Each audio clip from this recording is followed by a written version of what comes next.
This is The Scoop for Tuesday. I'm Megan Bowman with the WMNF News headlines. Florida Democrats are hyped up over Vice President Kamala Harris's presidential run. State Democratic Party Chair Nikki Fried wants to use that enthusiasm to spur her party to the polls and drive up Democratic voter registration and turnout. Fried said she's trying to build a multi-partisan coalition of voters willing to push back against Republican policies. Everything is possible in this election. We are seeing the polls significantly even change with Kamala Harris, the top of the ticket. That is why we filled every House, every Senate, every congressional seat. With Kamala Harris, the top of the ticket, Ron DeSantis underwater, the legislature underwater, the issues that are mattering to the people, they are on the wrong side of.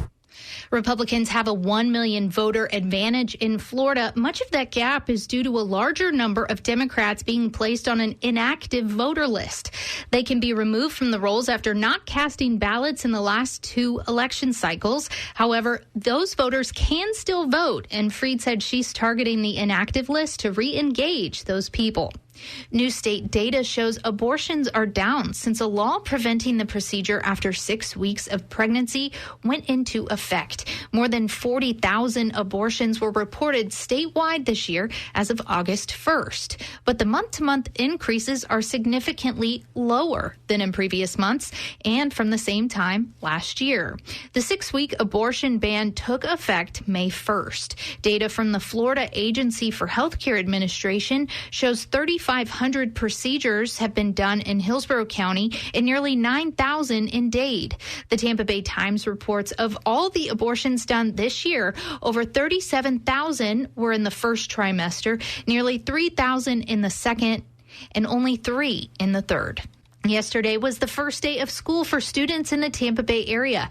And during this first week back, there's more drivers on the road. Spokesperson for AAA Auto Club, Mark Jenkins, says that means more students are taking the school bus also. I think talking to your kids about the rules of the road, just encouraging them to make smart decisions while they're there, try to avoid horseplaying and things like that, that could ultimately lead to you either tripping or running out into the street.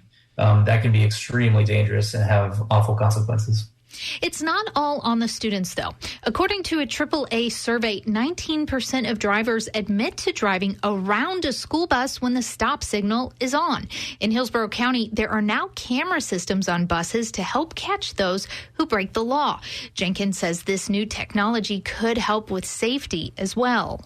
And now there's that knowledge that these cameras exist. Drivers are hopefully more likely to make the right choices. And for those who don't, then they might have to face the penalty for it. Despite the dangers that come with taking the bus, Jenkins says that research says it tends to be safer than driving or walking to school. Meanwhile, with school back in session for students, many classrooms are utilizing artificial intelligence. WMNF's Chris Young tells us how a University of South Florida professor is trying to make using AI even easier for teachers.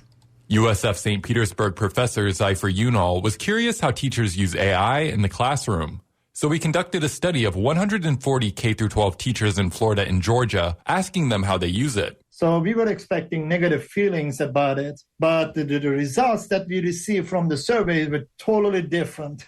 They were generally open to use of the AI, and they mentioned that they use it daily for their personal tasks. That's how we got the idea for Teacher Server. It provides free AI tools to assist teachers with planning, assessment, preparation, research, and more. Let's say you're not comfortable about that subject. It will teach you first and then help you teach your students by designing the student work for tomorrow's lesson. There are currently more than 61,000 users of the site.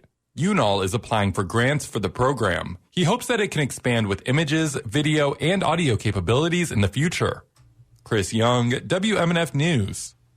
Around 65% of the program's users are from Florida.